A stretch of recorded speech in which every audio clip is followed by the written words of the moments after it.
Hey, thanks, Sean. It's good to see you again. And welcome everyone to this awesome panel. I know it's 4 o'clock and we're the last ones of the day, but we're going to light you up. So splash some water on your face and let's rock. Want to get started with allowing the panel to introduce themselves, and we'll go around and then I'll tell you a little bit about me very briefly, and then we'll get into some cool questions. So why don't we start, Heath, with you, if you wouldn't mind going first and introducing yourself. No, not at all. Thanks, Warren. So hi, welcome everybody, and thank you to the USPTO for having me here on this panel. My name is Heath Nakian. I'm Vice President of Government and Capital Engagement at the University City Science Center in Philadelphia. Among other things, am an accredited investor myself. I'm active in the angel and seed community, oversee some of our fund deployment strategies, among other things.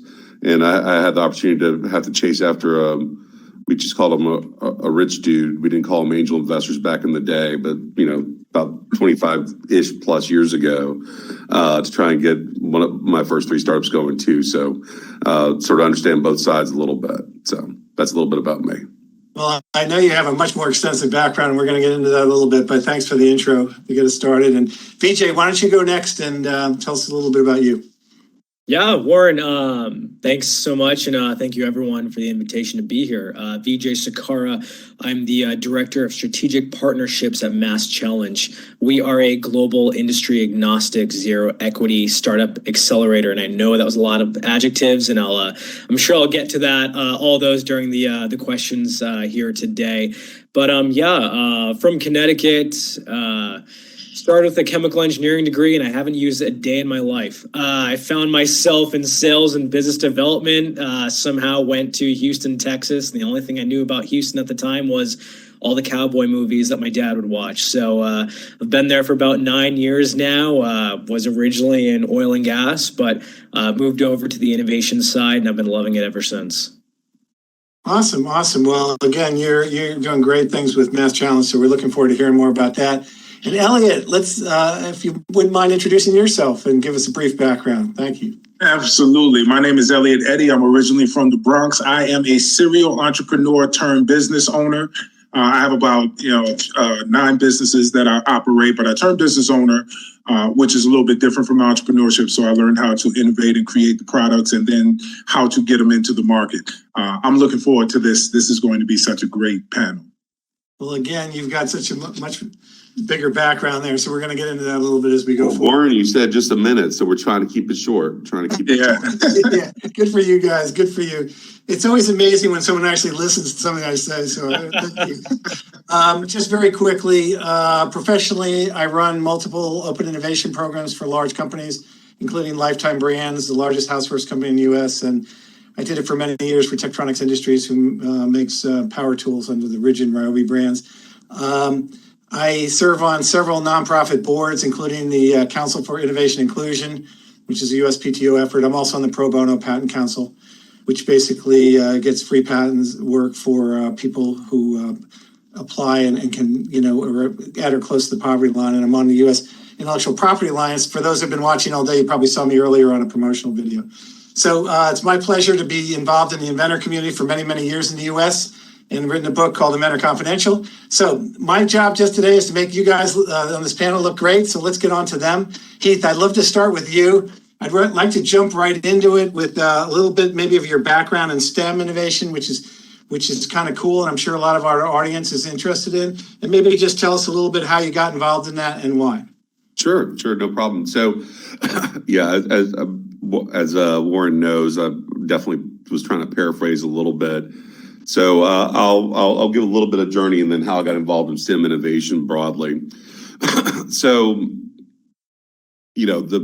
I had the very typical startup experience. It sounded like a bad movie script. I dropped out of college with a couple buddies of mine to go start an IT firm because it sounded cool. I think they actually made a sitcom out of it. I mean, it was really bad. So, but it sort of kind of worked out for me at least, and did a couple other ventures as well after that. But sometime about this point, 15, 17 years ago, decided maybe I wasn't ready to be alternating between eating top ramen and then having a lot of money in the bank and then back and then forth and whatever. I'm joking a little bit, but I was decided, what else could I do professionally, personally next? So I ended up actually at the University of Texas at Austin for about 10 years, working on global innovation. And the thing that really attracted me to that was, one, I'm sort of a geek, so I always like learning new systems. And I'm not a individual inventor or innovator myself, but I am okay at business. So I always really enjoyed seeing what is the secret sauce that inventors come up with and how can we actually figure out how to get that into market in some way. Somehow that led me to doing a lot of advisory on IP policy in a variety of countries related to innovation, and sort of especially as you try to map to the Bayh-Dole Act and other things. I should mention I'm not an attorney or a lawyer. No legal opinions here, but have done a lot of advisory around that. And then on the flip side of that, and where things have sort of headed to, for me, at least personally, professionally, is trying to figure out how do we look at the capital continuum and to bolt that in a more efficient way to sort of the early stage STEM innovation side. And IP is, of course, a crucial part of that as you look at that whole continuum. So for me, at least at this point, it's the reason I'm still in the STEM area is I like learning new stuff. I like seeing cool things, selfishly. If there's a good innovation that comes out that either my institution or other groups I'm a part of can invest in, cool. It's always good to be learning, but hopefully add some value along the way. Now, before we get back to you later, a little bit on investing in STEM projects, just explain, do you feel, since you spent a number of years in this now, that the STEM arena is changing? Is it a little bit more inclusive today? Are there more younger people interested in it? Or in other words, a trending area? So I think yes, it's yes and no, right? So, that's a typical consultant answer, so I'll give it to you, or it depends. I can say that to you. But the reality is, so I think over the last decade plus, it's sort of cool to be in a STEM field. Like if you just talk to, people don't go, you're going to do chemical engineering, what? Unless you're going to oil and gas. No offense, VJ, sorry, but I'm just joking. I had an appointment at chemical engineering at UT, by the way, so we're all good. Anyhow, but, unless it was, people don't question whether you're going into engineering or computer sciences or biomedical. They're like, oh, that's cool. Versus a couple years ago, you're not going to just go get an MBA, and you're not going to go to a Big Four. Why would you do that? Or unless you said you're being a doctor, right? Then that was cool. Otherwise, forget about it. So it's cooler. It's cooler today. Yeah. What's that? It's cool. It's getting cooler. Okay, it's getting cooler, right? It's also interesting though, because the community's aging and the problems are sort of coming back around, right? So if you think about it from an innovation system perspective, the last 10, 15, 20 years, the U.S. agencies like the USPTO and several of our other innovation agencies, NSF, NIH, think about programs like I-Corps that have been around to really try and sort of advance the understanding of entrepreneurship and innovation in our science apparatus, our STEM apparatus. They've been pretty successful at getting that out there. But it's sort of like anything, it's you got to keep teaching so that you're not repeating the lessons or the failures from the past, right? And so it's a constant effort to sort of keep that ball moving forward, in my opinion.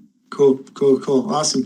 One thing I will mention, though, sorry, I apologize, Warren. There's one other point I wanted to make, is I am seeing, especially when you talk about, diversity angles and trying to really break out of first generation graduate or postgraduate studies, as it pertains to STEM related to getting a job versus STEM related to innovation. There's still some sort of societal things we need to address to make it okay for people, and that includes support too, to make it okay for individuals to go into and explore their scientific ideas as it pertains to whether either be business or innovation from a sort of entrepreneurship perspective. So, all right, soapbox done. Sorry, I apologize. No, fully got that, and completely agree with you. And stay tuned, folks, for some of the reports coming out from the Council on Innovation Inclusion, because it's all about that. So, hey, VJ, let's move over to you and fill us in a little bit more on your background, why you decided to choose the specific path you did, and then maybe just tell us a little bit more about Mass Challenge, because you and I had an offline discussion the other day, and it's really amazing what you guys do. So maybe you can share that with the audience. Yeah, sure. So, obviously the chemical engineering background, thanks for the flack, Heath. I appreciate that. But, I was in the energy sector in sales and business development for 8 years or so, and I wasn't seeing the change that I wanted to see. And the things that mattered most is whatever didn't negatively affect the bottom line. And speaking to a few friends of mine, this one gentleman, he's been somewhat of a mentor of mine. He, many years ago, he used to work for General Mills, and around the age of 33, he decided this isn't what I want to do. So he got into his own business, and he just retired last year at 67. He told me, you have to do something that fits your personality. And speaking to another dear friend of mine, she said something like, you have all the skills, but you need to retool them for the right reasons. And that's, that plus COVID, kind of sat down and thought to myself, what do I really want to do? What do I really want to do? And I was thinking about, I'm in sales for oil and gas, but let's take a step back. I'm in sales. Let's take a step back further. People aren't necessarily buying my product. People are buying the relationship. They're buying the trust, the empathy, the connection. And, I realized that's what I had to offer. So from there, plus, the idea of wanting to see people who want to change the world, want to promote positive change. I found Mass Challenge. I grew up in Connecticut. I'd heard of them, way back when in my college years. They were founded in 2009. And, I reached out and I told them this is somewhere where I want to be. And, as of October, here we are. As for Mass Challenge, as I mentioned, we are a global startup accelerator. We did just kick off our early stage accelerator program last month. That includes roughly 250 startups from across the globe. And industry agnostic, I mean that, whether it's defense, healthcare, climate solutions, cybersecurity, additive manufacturing, telecommunications, there are folks from all over the place innovating in all different ways because, we realized at Mass Challenge back in 2009 that good ideas, nobody has a monopoly on good ideas. And I think it was Mr. Wonderful that said that from Shark Tank. So let's invite everybody to the table. So, I've been doing this for, 10 months come next week, and I've been loving every moment of it. Now, you guys at Mass Challenge, you help people in a variety of ways. So it might be, and we'll get back a little bit more to raising capital, but it might be raising capital for a project. It might be one of your participating companies licensing a product, right? Maybe just describe quickly the multiple ways that you might engage with someone who applied to your platform. Yeah, and I don't want to devalue what I do at Mass Challenge, but really we're just a community. We're just a medium. And it's the entrepreneurs, it's the investors, the folks from industry, government, academia. They're the ones with the content. They're the ones with the knowledge, the know-how. And we're just the ones that put them in the same room together. So it's, we're all over the place from, how to perfect your pitch, how to discuss, how to talk with investors, how to apply to SBIRs and STTRs, so on and so forth. And these entrepreneurs come up with all the wonderful ideas and all the things that are going to change our world for the better. And we just, point them in the right direction. Cool. All right. Well, we're going to come back for more on that. But Elliot, I'm excited to pursue the conversation with you. All this chemical engineering and STEM stuff way above my pay grade. So I work with consumer products, and I know you do stuff, and I'm sure a lot of our audience are just, grassroots independent inventors, and you're doing some really, really, really cool stuff. So now, before I ask you to tell us a little bit more about your game and how you got into that, before I go into that, I just want to hear more about how you're a 4-time Virginia public speaking champ and how that helps you in your career. And then we'll get back to the real stuff. So. Wow. Thank you. I appreciate that, guys. Yes, so I've been a Toastmaster for quite a number of years. And if most people are not familiar with Toastmasters, it's an international organization that helps you grow in communication and leadership.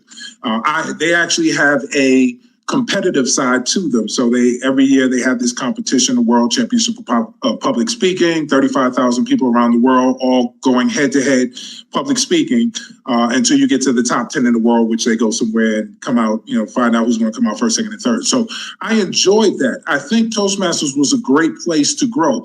Ultimately, as an inventor, ultimately as a business person, ultimately as any type of leader, what you have to have is you have to have a language. You have to have language to be able to share the value that you're providing with the people that you're trying to provide it for.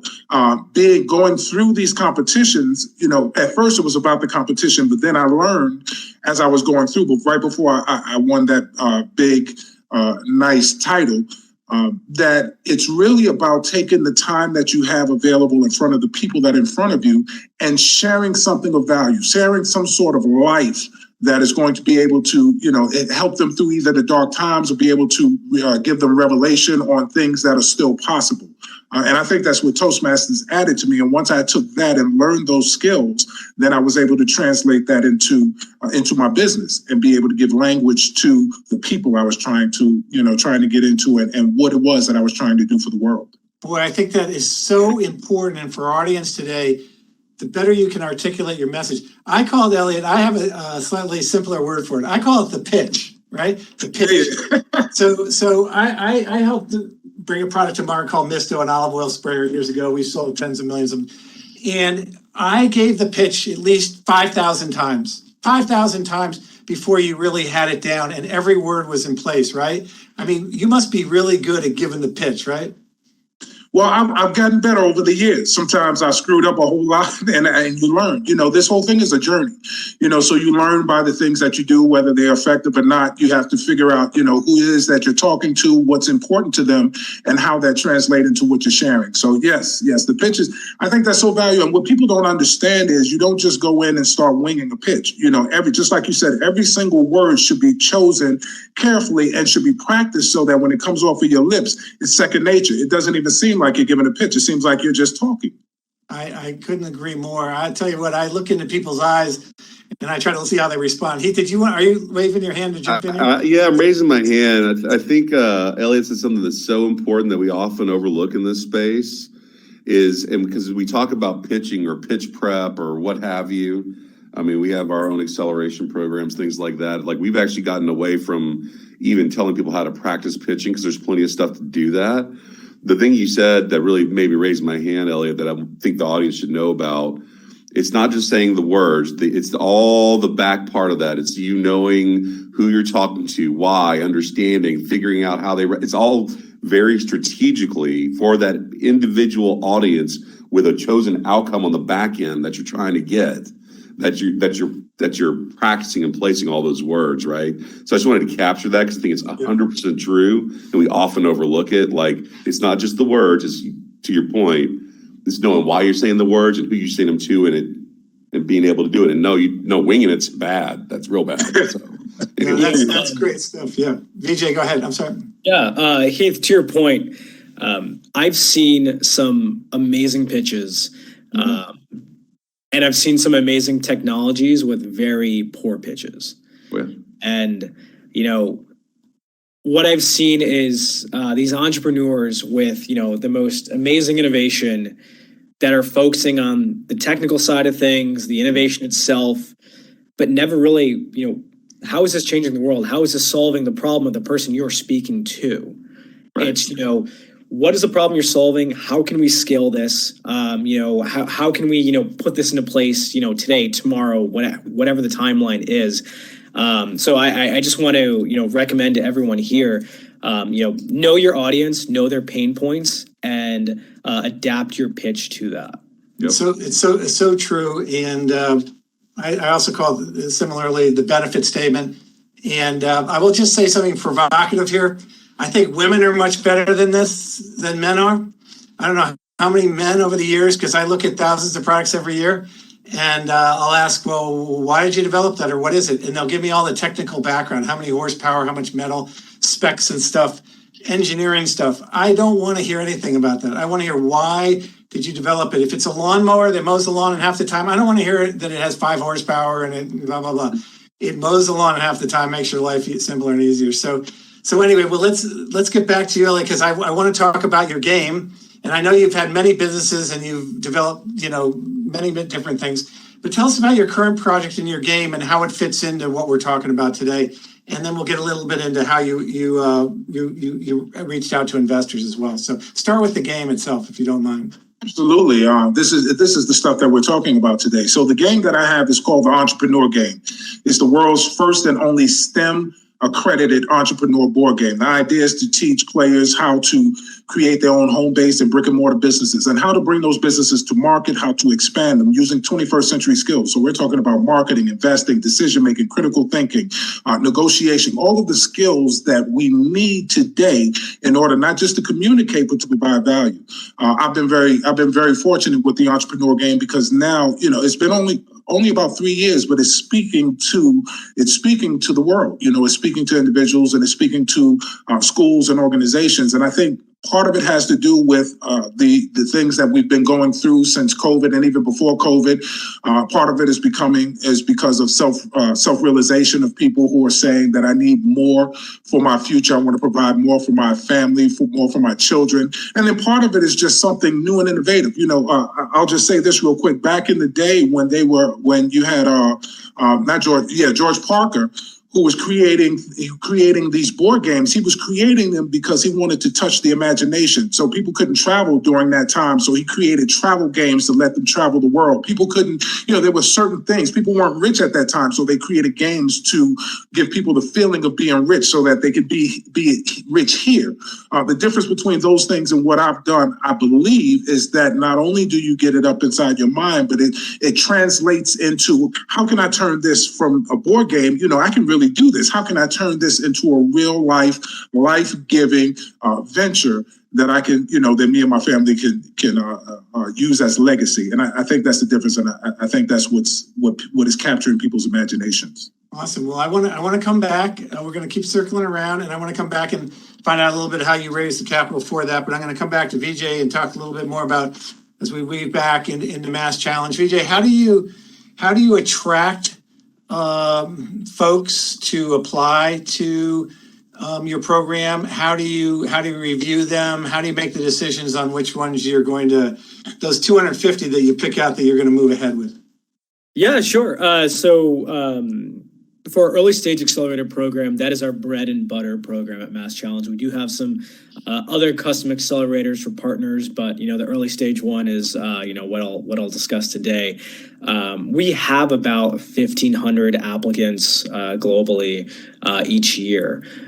From there, we've over the past 14 years or so have developed a community of subject matter experts that will go through. Read those applications from 1,500, whittle it down to about 400 to 500 or so. And then we have round two, which is virtual pitches online through Zoom or whatever your preferred video conference of choice is on WebEx here. 10-minute pitch, 10-minute Q&A. That was fun, I will say. June 1 to June 15, we held 74 pitch panels for 463 entrepreneurs. I didn't get much sleep that month, but Ellie, I know you're laughing there. But it's, we're looking at, as I mentioned, we're industry agnostic. We're very early stage because we've noticed a lot of other accelerators are focusing on later stage and are looking to, grab equity. And we realize that, not everyone is in the, economic place to be able to provide that equity, one. But two, good ideas come from early stage as well. And to be honest and to be selfish, we want to be the first ones at the table. So we look at those early stage startups as well. And we're looking for impact and we're looking for scalability. Now, how do they find you? Do you promote through social media or maybe tell us a little bit about your website and how people who are watching today can go on and learn more about you guys? Yeah, so we're on all the social media, Twitter, LinkedIn. I don't think we're on TikTok. I'm not on TikTok. I don't know how that works. But a lot of it is Fortunately, the word of mouth community, we've been around now for, like I said, since 2009. We were founded in Boston. However, since 2018, we've now opened offices in not only Houston, Austin, and Dallas, but also Mexico, Israel, and Switzerland. So we are global. We do have 18 different what we call Bridge to Mass Challenge programs, where we don't have a physical office, but we're supporting startups in places like Korea, Nigeria, Argentina, and a bunch of other places throughout the globe. Awesome. Heath, let's rev this thing up now. Start talking a little bit more about actual investing. You're an accredited investor yourself, so you have a lot of experience in that. Plus, you're a mediary, I'm sure, for other things. What are you looking for? How do you reach out? Tell us a little bit more about your world there. So I'll say it on a couple different fronts, and one, BJ, we should compare notes. I was just in Israel 2 weeks ago, so we need to talk about that. It came up. So anyway, so at the Science Center, we have a couple of different areas that we do work in from a programming perspective. One is very early stage, focused on sort of STEM talent cultivation, like sort of pre-company, really, because that's part of our role, sort of as an innovation intermediary. And then we get into some of our capital readiness work, which is tied in some way, not expressly, we don't take equity in that programming, but is tied in some way to cultivating a pipeline in the region for our Science Center Health Fund. That's one of the things that I'm in charge of and we launch. So when you talk about, and we as the Science Center at least have a general thesis and mandate from an investment perspective around health, life sciences related tech. So I don't care if you have a Q-tip or a cotton ball these days, you're going to have some IP around that in some way, shape, or form, really. Not to mention probably a really bad, muddy 510K filing. So at least for the Q-tip anyway, but whatever. So the point, I guess there's two different sides of that, and we can talk about other investment networks and things like that. But from a Science Center perspective, the things that we are looking for investment, and you hear the standard stuff from investors, like what's the team, what's the IP, what's the, all the stuff, right? Fine. But being very real about it, we are a nonprofit organization. We have a mission for economic empowerment of the region broadly, not just Philadelphia, but sort of a tri-state sort of halo effect type thing. So what we're looking for are investments that are in the life sciences area, that are early stage. We're looking for finding those investments that ideally have at least ideally they're led by a disadvantaged founder or something of that sort, and then ideally from a tech side they're addressing some kind of issue or problem in health equity or social determinants of health, something like that. Related to IP, however, obviously for almost anything in this space, IP needs to at least be, it needs to be there in some way, shape, or form. Let me interrupt you. I hate to do ahead. that, but I want to define it. It's been in my head. So, you have provisional patents, you have non-provisional patent filings, and you have issued patents. Do you have a criteria at one of those levels that it has to be something? So yes, of course. And as you know the answer to this, Warren. So, but of course we do. Of course we do. Provisional. Yeah, I hope you at least have a provisional if we're talking, just to be very blunt, right? If there's not that, then that's probably a bigger problem. That's a red flag, right? Yeah, and from an investor perspective, there are a lot of folks that we syndicate or do deals with. Maybe if they're referring over, and we haven't even gotten to referral networks yet, but it's almost assumed now if you're going to be,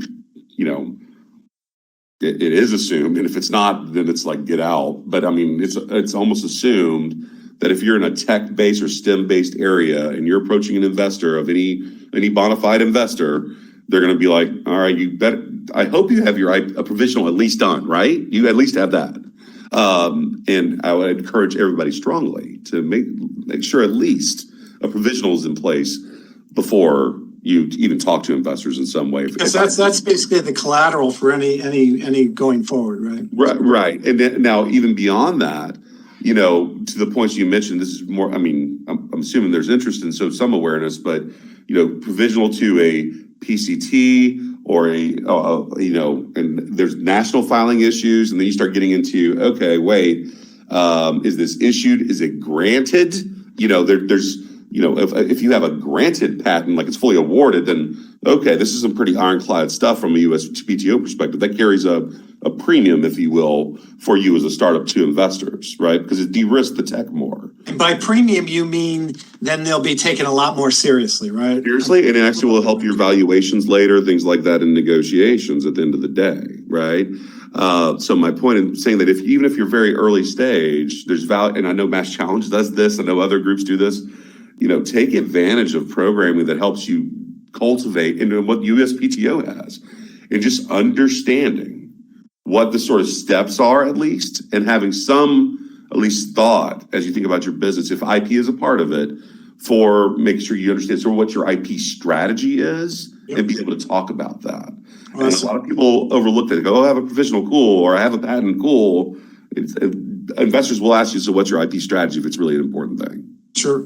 Well, listen, I'm going to circle back and we're going to get some specific examples. But Elliot, you've been quiet too long, Mr. Toastmaster. We got to get you back in here. So let's talk about you going out to raise capital. You personally, either on your game project or on another project that you'd like to highlight, just so our audience can get a little feel. I find that people love to hear the hands-on story, and they can relate to that. Just tell us a little bit about your experience in going out to raise capital. Oh my goodness, it was a journey. So I'll say, you know, as I never thought I would be an inventor, never really gave that into consideration. So I never actually studied the path of how you go from creation to actually putting something out. Once I came up with the idea, it was blatantly apparent to me that I did not have the money to bring the idea to life. You were one of those rich people in Monopoly, right? No, not as I had all the Monopoly money, but it was Monopoly money, literally. So what I did is, first of all, I said, okay, well, let me create the concept first. So I went through, I created the rules, I created everything that I needed to do, got my prototype, everything that you needed to do. So I knew that when I got in front of someone, I would have an idea, I would have something physical to show them instead of just talking about something that I would like to do. Did you do that for the first time, or did you learn that because you made the mistake of not being prepared? Oh my goodness. There's been so many times that I've missed opportunities because I didn't think it all the way through. You know, like I said, it's a journey. So as you go through each time. So right now I have 9 different businesses that I operate at the same time. But I'm a creative person. So what I had to learn was, number one, narrow it down to one thing at a time, and then see that all the way through. So I've gone through the process of bringing it up to people and they laugh me out the room. I've gone through the process of everybody telling me, well, that's ridiculous. Nobody would want to buy that. But then I've also gone through the time where I've seen people say, you know, that's an interesting idea. You have to develop that. And that was part of the process. So when I came to the board game, the idea for me was obviously, you know, if I'm going to talk to someone about it, I need to have something solid, because, you know, even if you come to me to talk to somebody, talk about something and it's just an idea, you know, I'm listening, but I'm not really listening. So once I got that in place, you know, I had that. Now I knew it was time to talk to investors. So I took a little time. Fortunately, I had some time because it took a little while before I got in front of some investors. But what that did is it allowed me to let people see the game, let different types of people play the game, families, single people, professional, non-professionals, and just get some feedback to understand the market that I was going into, the board game market. What does it do? You know, how does something in this fit? How do you do it when there's only, you know, 2 major companies and none of them want to talk with you? So I put all that together and I started developing what I thought would be the valuable information that people would need to know. Who am I? What do I want? And why should you care? So I started putting those things together. And as the time went on, I would develop those because I was determined that when I did get in front of someone that I could share this idea with, I was going to give them what I had right then, and they were going to answer and give me all the money that I needed right then. And it happened somewhat like that, not exactly, but you know, going in with that sort of mindset helped a lot. Well, we're going to come back and find out who you got the money from in a minute. But VJ, let's bring you back in. So talk about money, my friend. Because I know that you are a nonprofit, but you link people up. Where does the money come from, and how do people tap it? Yeah. So, on the Mass Challenge side, as I mentioned, we are a nonprofit. We are zero equity. As for revenue streams for Mass Challenge, we get those from the, government organizations and, corporations that basically say, hey, VJ, we have this problem. Help connect us with the entrepreneurs who are solving that problem. As for finding the money, it's, we connect a lot of these entrepreneurs with investors, but I would say, Elliot, to something you mentioned, part of your pitch was, who you are first, and then, the problem you're solving. I noticed in some pitches there are two different directions to go with who you are when you're doing the introduction. There's the, this is where I went to school, this is my career, this is where I grew up. To an investor, none of that really matters. It's, how hungry are you? How relentless are you? How can you convey that in your pitch, whether it's a 10-minute pitch, 5-minute pitch, an elevator pitch, whatever it may be? Those are the attributes that investors are looking for. They want to invest not only in your product, but in the person. And I think, a lot of entrepreneurs need to realize that it's okay to be yourself. Being an entrepreneur is not an easy path. So it's kind of like an interview process also, right? Yeah, I mean, there are good days and there are tough days. There are days where you don't sleep. There are days when, there are rough days. And, the investors want to know that you're willing to give it your all. You're willing to go 110%. And if they see that in your pitch, not only, this product will have a great impact, this product can scale, but I know I can trust this person to give it their everything. That's what I'm investing in. And I think that's any quick tip that because I'm in the same business. I review things every day and I always say the same thing. It's the product and the person. And so I have little tips in my mind of what I'm looking for. For instance, if someone comes across as a complete know-it-all and doesn't listen, does all the talking, we're done, But tell me a tip or two that maybe people in our audience could learn from. I would say, don't sell to me, build a relationship with me. Build trust, build empathy. If I'm an investor and I've got all this money and I want to put it toward a product with an entrepreneur that I can trust, that I can walk hand in hand on this journey together. It's a mindset. It's a certain charisma. It's a certain, way that you pitch to show that investor, to show that, corporate venture capital group, whomever it may be, that, they can trust not only the product you're putting out there, but the person behind it. That's great advice. Heath, now you've been through this process yourself personally. So you're talking from experience. Can you give us maybe an example of a pitch you made and what the balance for you?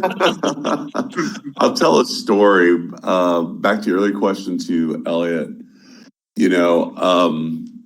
The first startup we did was by the way, to date set, this is 95-ish, right? There wasn't Crunchbase, there wasn't Google, wasn't even a thing yet, just to be clear on time here. And in some small town in Texas, the couple guys think this internet thing's really cool. We're gonna sell internet and integrated web hosting services to a bunch of cowboys in San Antonio. First of all, there's an element of not really knowing your market very well and not really understanding how you're going to, it's the whole classic, I have a great idea, it should work, and just trying to sell it to people and things falling flat. So I mentioned, we didn't call them angel investors, the rich dude that we found. So it quickly became apparent, similar to you, Elliot, that we could not scrape together enough money to actually hire a bona fide, real good coder to make our ideas come to light. I'm like, now what do we do, right? Well, we have to go raise some money. So it took 67, because I remember that number, individual pitches that were tweaked. And there were, I would say the first 30, we were smacked around. And thank God the cell phones and everything weren't quite as prevalent as they are now, because we would have totally burned our reputation well before we got to number 67 in that market. But because investors talk, and that pool is really pretty small. It's really pretty small, folks, just to be clear. But it took 67 where we were pitching the concept. And honestly, for the investor, to your point, VJ, finally learned that it wasn't about, here's my idea. Wasn't it great? It had to be much more about, hey, here are the networks. I got a trusted referral to you. I've done some homework on you. I understand you've done these things in the past. It was much more of a conversation and like, yes, this is what we need. We like your insights. I would say it was probably before we got to the pitch, there's a lot of steps that happened and multiple relationship cultivation that before finally the rich dude goes, all right, hey, by the way, you guys can bring your whole team and let's do the pitch thing. But at that point, it was more about meeting us all because we'd already passed some of the sniff test, whatever stuff. And it was, I mean, honestly, we did it out of desperation at the time because it was like, all this pitch thing isn't really working for us. Nobody's giving us a check. And we're all, Bobby's in his garage now and Tommy's mom, making up names to protect the innocent. And Tommy's mom's like yelling at all of us. What are we going to do? I mean, so. That's the next step. That's the next step when finally somebody goes, come in and give the full pitch. Is that the?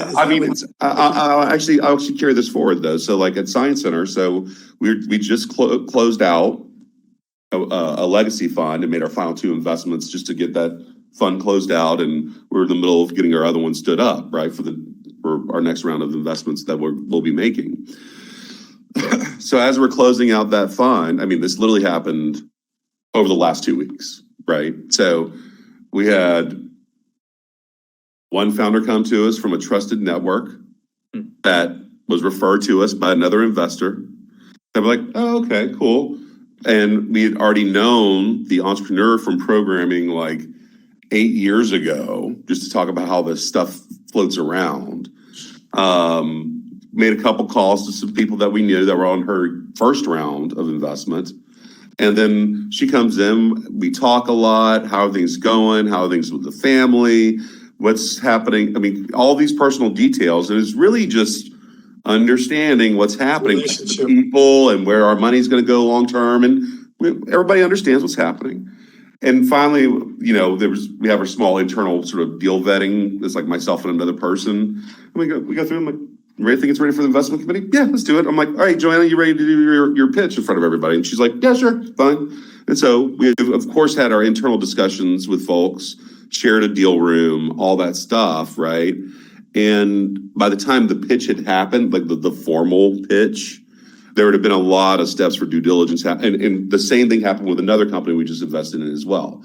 So my point in all that is for the group, and I think this is sort of embedded in sort of the discovery, really knowing who you're talking to. And VJ, your point about building relationships is so important. Oftentimes people go into accelerators, incubators, what have you, saying, I'm going to do the pitch day so that I'm going to get investment in it. I'm going to get the big check or something. And it's like, no, that's not necessarily the goal, or shouldn't be, at least from my opinion.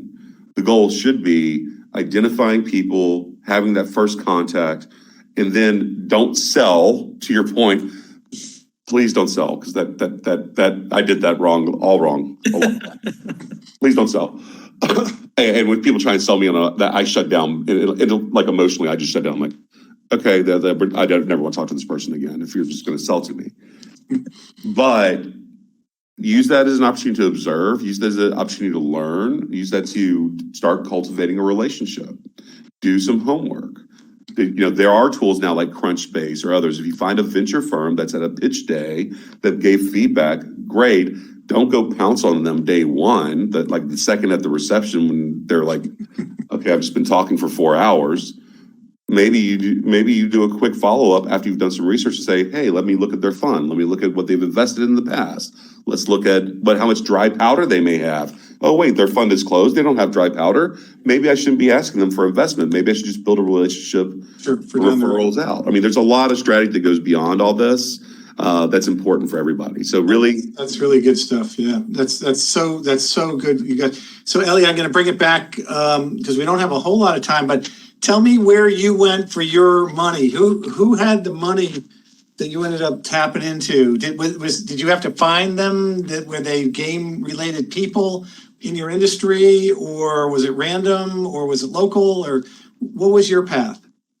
You know, it was actually random and local. So after I got the idea and I put it together, at the time I was selling paparazzi jewelry, $5 jewelry. So they called me Papa Rocks.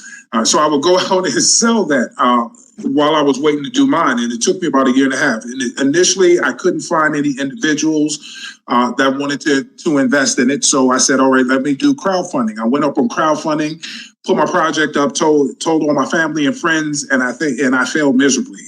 I failed miserably. I asked for $20,000. I think I got about $1,000 over a 3-month period. But it was a journey. You should have asked for $1 million, then you would have got. You know, I might as well had. You know, then I could have said I had 0.01%.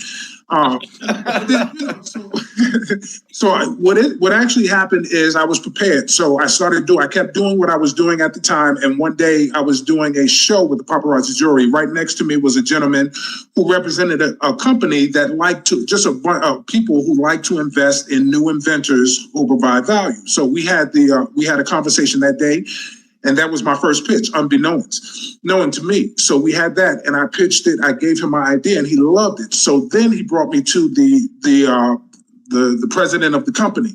And, you know, I gave him my pitch into what these gentlemen have been saying. You know, what was so fascinating to me is after I gave him my pitch, he didn't really care about my pitch. He didn't really care about the value. The question that he asked me is, he said, if I brought you on, are you willing to work hard enough to make this happen? And that's when I learned that lesson. You know, it's not just about the pitch, but it's really about the person. It's about how, you know, can you communicate to me that you are willing to take the reins of this and do the work and put in the work? I don't care if it busts or not, but I want to make sure that you're doing that. And then I have the confidence to invest in you. So I went through that. And then so I had to present it to the group. So I actually went through 3 pitches. The group had they had a conference in Las Vegas. So it was probably about 100 of them. I sent prototypes of my game out to Las Vegas, gave everybody, let them play the game. And then I did a live video at the conference to talk to them about the game. And that was the process that I had to go through for the game. And what it taught me was that different people from different levels have different perspectives of what is important to them in order to get you to that next level. Fortunately, I was able to do that partly because of my Toastmaster, but partly because I really believed in what I was doing. Not just the fact that I wanted to make a lot of money, but I had something that was going to change the lives of people around the world, and I had to get it to market, and I would do anything that I needed to do to make sure that that part was covered. And I think that's how it became successful initially, and then I've been pitching ever since. Awesome. Well, listen, VJ, we're probably going to end on you because we only got a couple minutes, and Sean's going to probably crack the whip here. But tell us, let's just end a little bit on what success looks like. What does success look like for the inventors? And what does success look like for the investors in general, generally speaking? You know, I'm going to piggyback off of some things that Elliot and Heath have said here. And, you know, there are going to be ideas that succeed and are the, you know, multi-billion-dollar ideas, and they're going to be the ideas that fail. And that's okay. But to the folks that are here on this call, you're not here because of your idea. You're here because of your tenacity. You're here because of your perseverance, your determination. You are the ones. You're the ones that the investors are looking toward, the corporations, the government entities, whatever it may be. It's because of your drive. It is because of, you know, your relentlessness. And, you know, that's what investors are looking for. And I've seen great ideas fail because the wrong entrepreneur was in front of it. And I've seen ideas that I thought would, you know, never work. But man, this guy knows how to speak to an audience. Does it really piss off the investor when it fails? Yeah, yeah. I mean, well, it's, you know, They come over to your house. Do they call you at 2 a.m? No, they don't. I make sure they don't have my cell phone number. But hey, listen, we're probably going to have to wrap it up here, but this has been awesome, guys, and you really have gotten below the surface to some of the emotional things. And Sean, this is a great group. I wish we could continue for another hour. Well, thank you, Warren. Thank you, everybody on the panel. This is definitely great information for people to know how to approach talking to somebody. That really is probably one of the hardest things people go through. And talking about that provisional application and having that protection, having your strategy for your intellectual property, all valuable pieces that are definitely going to help everyone watching today who's going to that commercial market.